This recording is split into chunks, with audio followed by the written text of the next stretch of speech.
Assalamualaikum warahmatullahi wabarakatuh. Rekan-rekan mahasiswa, hari ini kita lanjutkan materi mata kuliah Hukum Tenaga Kerja. Materi yang akan kita bahas hari ini adalah Sistem Manajemen Keselamatan dan Kesehatan Kerja. Yang pertama adalah pedoman penerapan Sistem Manajemen Keselamatan dan Kesehatan Kerja itu berdasarkan Peraturan Pemerintah Nomor 50 Tahun 2012 tentang penerapan Sistem Manajemen Keselamatan dan Kesehatan Kerja.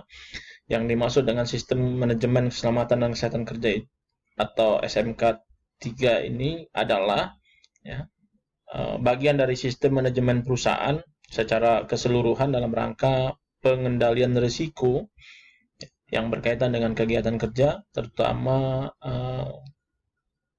yang menyangkut keamanan ya di tempat kerja, sehingga tercipta tempat kerja yang aman, efektif, dan produktif.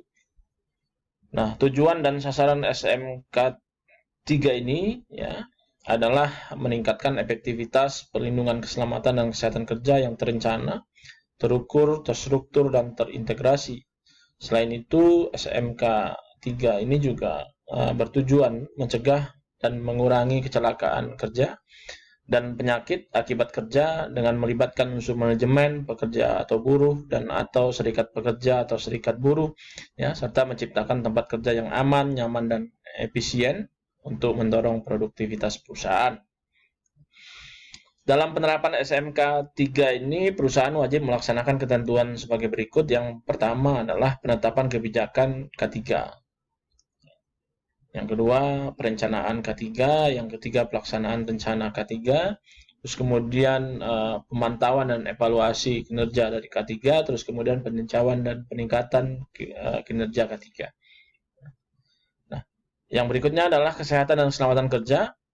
Menurut doktrin laissez-faire gitu ya di Eropa pada abad pertengahan, doktrin tersebut mengusung filosofi liberalisasi ekonomi, ya, khususnya di sektor industri. Secara garis besar, intervensi pemerintah dalam hubungan ekonomi atau industri itu tidak diperkenankan. Titik berkembang pula aksi pengabaian terhadap berbagai peraturan yang telah ditetapkan oleh pemerintah. Jadi, kebebasan untuk berusaha dan bekerja guna mencapai keuntungan yang maksimal hanya dapat dibatasi oleh individu lain melalui mekanisme kompetisi bebas. Kesehatan kerja berdasarkan Peraturan Pemerintah Nomor 88 Tahun 2019 tentang Kesehatan Kerja adalah aturan pelaksanaan Undang-Undang Nomor 36 Tahun 2009 tentang kesehatan. Di sini dijelaskan bahwa kesehatan kerja adalah upaya yang ditujukan untuk melindungi setiap orang yang berada di tempat kerja agar hidup sehat dan terbebas dari gangguan kesehatan serta pengaruh buruk yang diakibatkan dari pekerjaan. Itu kesehatan kerja ya. Terus kemudian menurut Imam Supomo, kesehatan kerja merupakan aturan-aturan dan usaha-usaha yang dilakukan untuk melindungi pekerja atau buruh dari kejadian atau keadaan perburuhan yang merugikan atau dapat merugikan kesehatan ya, dan kesusilaan dalam hal seseorang itu melakukan pekerjaan dalam hubungan kerja. Ini menurut Imam Supomo tentang pengertian kesehatan kerja. Nah, keselamatan kerja didefinisikan sebagai segala aturan dan upaya yang bertujuan untuk menyediakan perlindungan teknis bagi pekerja atau buruh dari risiko-risiko akibat penggunaan alat dan bahan berbahaya atau beracun di tempat kerja. Ini pengertian keselamatan kerja ya. Juga pun Imam Supomo menyatakan bahwa keselamatan kerja itu adalah aturan yang bertujuan menjaga keamanan pekerja atau buruh atas bahaya kecelakaan dalam menjalankan pekerjaan di tempat kerja yang menggunakan alat atau mesin dan atau bahan pengolah berbahaya. Lebih lanjut, Imam Supomo memperkenalkan istilah keamanan kerja yang menurutnya lebih tepat daripada istilah keselamatan kerja. Oleh karena peraturan di bidang keselamatan kerja bertujuan untuk mencegah timbulnya kecelakaan yang disebabkan oleh alat kerja atau bahan yang dikerjakan atau diolah sehingga pekerja atau buruh dapat bekerja dengan aman. Berikutnya, keselamatan kerja dalam Undang-Undang 13 tahun 2003 juga berdasarkan pasal 87 Undang-Undang Ketenagakerjaan nomor 13 tahun 2003 dijelaskan bahwa setiap perusahaan wajib menerapkan sistem manajemen keselamatan dan kesehatan kerja yang terintegrasi dengan sistem manajemen perusahaan. Kemudian terkait keselamatan dan kesehatan kerja, setiap pekerja atau buruh juga mempunyai hak untuk memperoleh perlindungan atas keselamatan dan kesehatan kerja, atas moral dan kesusilaan, perlakuan yang sesuai dengan harkat dan martabat manusia, serta nilai-nilai agama. Keselamatan kerja, ya, keselamatan yang berhubungan dengan mesin, pesawat, alat kerja, bahan dan proses pengolahannya, landasan tempat kerja dan lingkungannya, serta cara-cara melakukan pekerjaan. Adapun objek keselamatan kerja itu adalah segala tempat kerja, baik di darat, di dalam tanah, di permukaan air, di dalam air, maupun di udara. Itu objek keselamatan kerja.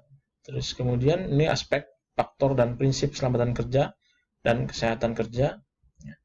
Yang pertama adalah faktor lingkungan kerja. Lingkungan kerja itu harus senyaman mungkin, ya, harus aman. Terus kemudian alat-alat kerja dan bahan-bahan juga harus benar-benar menjamin bahwa tidak akan ada yang berbahaya. Terus kemudian cara melakukan pekerjaan juga kemudian diinformasikan dengan benar, ya kan, sehingga para pekerja juga bisa melakukan pekerjaan ini dengan benar, ya, tidak merugikan. Nah, faktor yang mempengaruhi keselamatan dan kesehatan kerja menurut Budiono dan kawan-kawan, yang pertama adalah beban kerja. Beban kerja berupa beban fisik, mental, dan sosial, sehingga upaya penempatan pekerja yang sesuai dengan kemampuannya perlu diperhatikan. Yang kedua, kapasitas kerja. Ini faktor yang mempengaruhi keselamatan dan kesehatan kerja. Kapasitas kerja yang baik banyak tergantung pada pendidikan, keterampilan, kesegaran jasmani, ukuran tubuh, keadaan gizi, dan sebagainya. Yang berikutnya adalah lingkungan kerja. Lingkungan kerja di sini berupa faktor fisik, ya, kimia, biologi, ergonomik, maupun psikososial.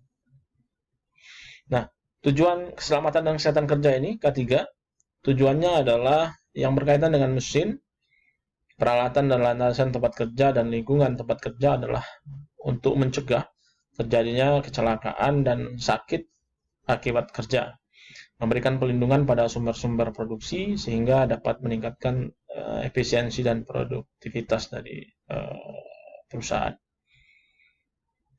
Prinsip yang harus dilaksanakan perusahaan dalam menerapkan keselamatan dan kesehatan kerja ini, yang pertama adalah adanya APD, alat pelindung diri di tempat kerja, ya, harus lengkap untuk keamanan, ya, sehingga tidak terjadi kecelakaan kerja karena alasan tidak menggunakan pelindung diri.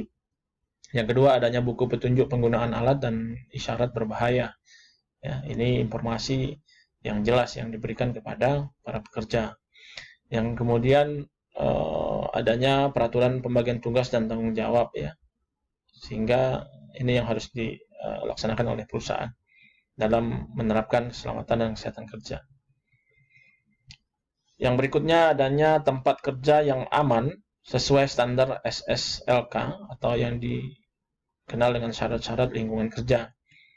Yang kelima, adanya penunjang kesehatan jasmani dan rohani di tempat kerja. Keenam, adanya sarana dan prasarana yang lengkap, ya, di tempat kerja. Dan ketujuh, adanya kesadaran menjaga keselamatan dan kesehatan kerja yang dilakukan oleh para pihak di lingkungan perusahaan. Ini rekan mahasiswa yang dapat saya sampaikan. Terima kasih atas perhatiannya dan saya akhiri.